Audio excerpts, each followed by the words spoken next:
Our mind, our thoughts determine the way we perceive and experience. This is why people can be involved in the same experience, yet their individual personal observations can vary greatly due to their current state of mind, their beliefs, expectations, etc. The saying, "we create our own reality," is implying that it is our thoughts and feelings that determine how we perceive the experiences we go through, and our manifestations are the byproduct of our thoughts and emotions. Most of our experiences and perceptions of them are based upon past experiences. Due to our expectations, we preform an idea, an expectation, and attach it to whatever we encounter or undergo or believe will happen. So it's very rare that we have fresh, authentic experiences without preformed expectations. These are patterns of habitual thought that our mind performs for us without necessarily our intention. Unless we're trying to become conscious of our thoughts, we may not even realize that we manipulate and control and inauthenticate our future hopes, dreams, and experiences. It seems that the not knowing or the freedom of letting go may be even more difficult to achieve than the fear-based patterns we live to control situations that we go through. These thought patterns are formed generally from our childhood experiences or where we have had difficulties, challenges, and hardships. So we create coping mechanisms to try to prevent repeating painful memories. Coping mechanisms are necessary, particularly while we may not understand the workings of our mind. But unfortunately, they are formed out of fear-based mindset, and fear is the enemy or the competitor of love. Although, in contradiction, love is not in any competition. Love is the only truth, and therefore is not trying to win, not seeking attention. Love is authentic, pure, secure, limitless, and infinitely patient and accepting. So the picture I'm trying to portray is that fear-based thoughts and coping mechanisms do not derive from our essence, which is the love energy that is who we actually are. They stem from the human being that our essence is currently residing in. They are the thoughts of the human ego, not the unconditional love energy. Our love energy is inside us, but it becomes overlaid, falsely protected by the ego mind. The ego mind is our inauthentic mind pretending to be who we are by holding our mind stuck in resistance of knowing who we truly are. And our coping mechanisms are an aspect of holding us away from knowing our true, spiritual, pure, authentic self. Can we ever fully embrace our true self? I wonder about this a lot, and the thoughts I consider are a concoction of many other philosophical concepts.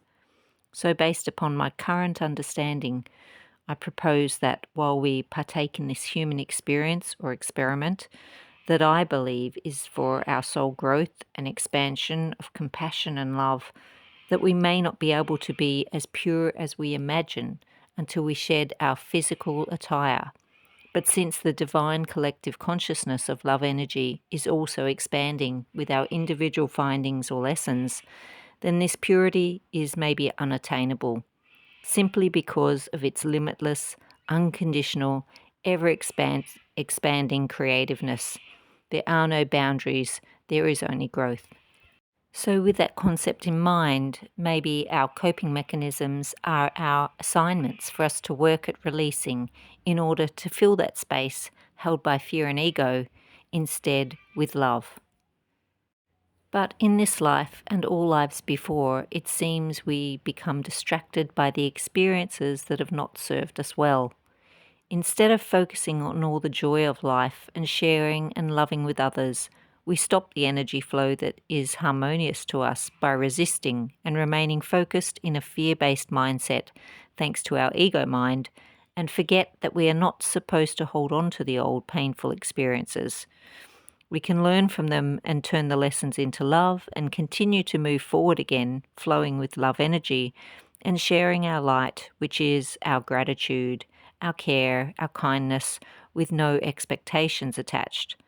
But this too can create ripples of resistance, because even when we flow in love energy, our past conditioning returns in boundaries, safety nets, and manipulations. Can we ever escape this in our physical lives? Eckhart Tolle talks about releasing our ego, but first we have to become aware of its very existence.